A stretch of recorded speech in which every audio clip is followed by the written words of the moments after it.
Jednym z tych wielkich mitów, które my też próbujemy obalić wewnątrz szkoły ekopoetyki, jest mit o tym, że człowiek jest w stanie żyć poza naturą i że może do niej wrócić. I w ten mit o wiele łatwiej uwierzyć, jak się żyje w mieście. No, to miasto jest często przeciwstawiane naturze jako taka struktura, którą człowiek stworzył i która z naturą nie ma nic wspólnego. Tymczasem my, żyjąc w miastach, po pierwsze nie jesteśmy oderwani od natury w żaden sposób, bo nigdy od niej nie jesteśmy oderwani, a po drugie w miastach jest bardzo wiele do zrobienia w kwestii katastrofy klimatycznej i te obszary działania są niezwykle rozległe. Warto się zastanawiać nad tym, jakie to są obszary i co każdy z nas, ale także każdy samorząd może tutaj robić.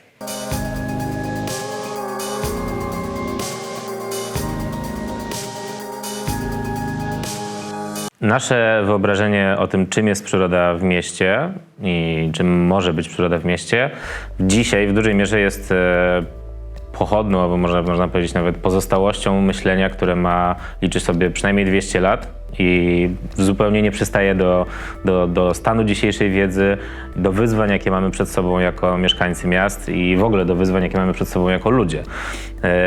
Takim, można powiedzieć, przykładem, nie wiem, naszego podejścia do przyrody w mieście są miejskie parki, najczęściej takie eleganckie miejskie parki.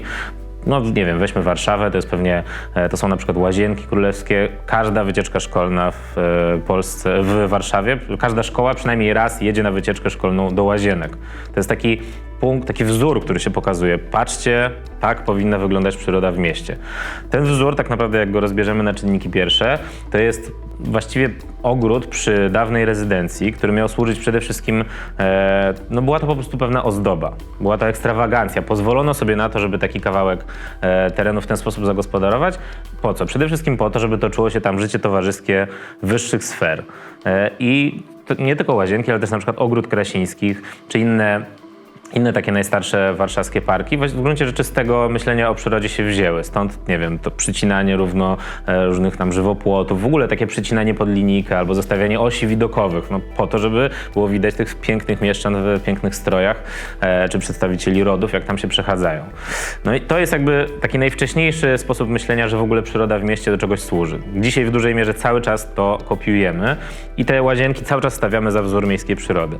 Potem przyszedł sposób trochę inny, gdzieś tak mniej więcej w połowie XIX wieku zorientowano się, że przyroda w mieście też może mieć jakieś funkcje, może czemuś służyć, nie tylko być ozdobnikiem, ale służy też czemuś dla ludzi. No więc miejskie parki, zaczęły powstawać miejskie parki jako taki element no właśnie zapewnienia wyższego poziomu zdrowia publicznego. Odkryto, że po prostu ludzie tego potrzebują, że to jest zdrowe, że można odetchnąć, że tam powietrze jest mniej trujące i że nawet te drzewa jakieś tam funkcje może spełniają. I to był pewien przełom tak naprawdę, który do dzisiaj w gruncie rzeczy jeszcze cały czas my nie do końca jeszcze to zrozumieliśmy.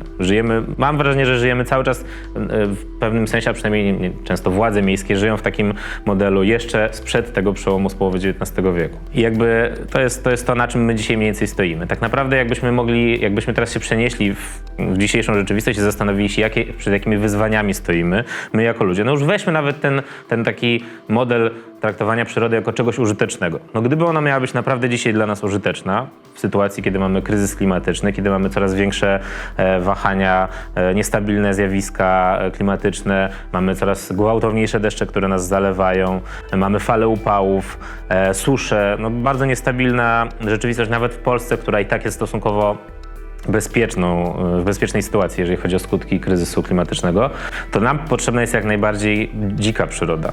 Im ta przyroda, im ta miejska zieleń, te tereny zielone są bardziej dzikie, tym one lepiej poradzą sobie z niestabilnym klimatem, bo na przykład im bardziej dziki jest taki teren, tym lepsza będzie retencja wody, co też pomoże nam ludziom, bo dzięki temu mniej zaleje nam ulice albo jakieś trasy, które pobudowaliśmy w międzyczasie w mieście i są zalewane przez te nawalne deszcze.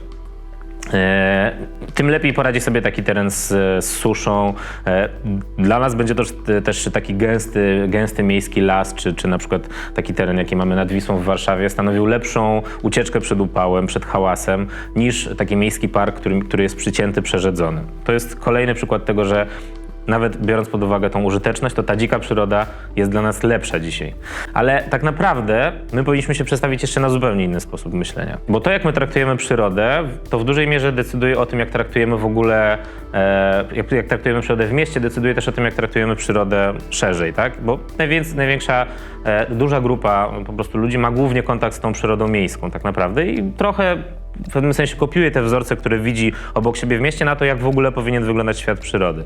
I teraz, jeżeli zastanowimy się nad tym, jakie powinno być nasze nowoczesne podejście do przyrody, nas jako ludzi, to ono powinno polegać na odrzuceniu tego przekonania, że to my jesteśmy panami przyrody.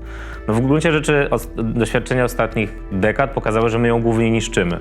Okej, potrafimy też ratować gatunki, jak już się zorientujemy, że w międzyczasie doprowadziliśmy do ich wyginięcia, to wtedy założymy jakiś rezerwat, gdzie uratujemy tam jakiś gatunek, ale tak naprawdę jesteśmy wielkimi niszczycielami planety Ziemi. Nie tylko przyrody, ale w ogóle planety. W momencie, kiedy my się przestawimy na taki sposób myślenia, że jako ludzie musimy ograniczyć swój wpływ na planetę, a w tej chwili ta sytuacja już jest bardzo poważna i wymaga od nas już nie 2 małych kroków wstecz, tylko bardzo dużych kroków wstecz.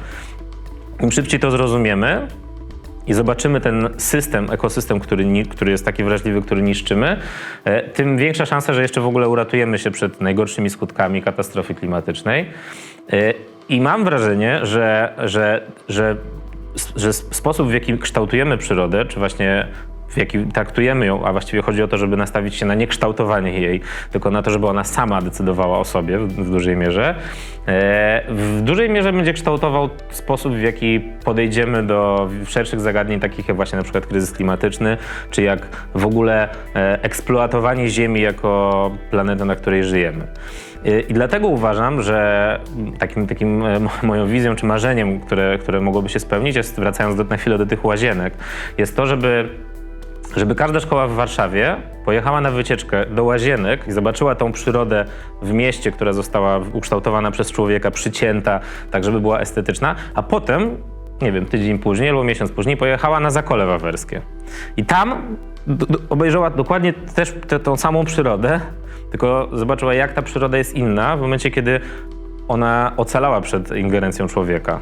Po prostu została tak, jak jest. Został jakiś teren, którego historia sięga tysiące lat, może nawet wstecz, i który ocalał, bo tak akurat się złożyło, że tam trasa trochę go ominęła, a tu osiedla jeszcze mieszkaniowe nie doszły i nie weszły na teren tego mokradła.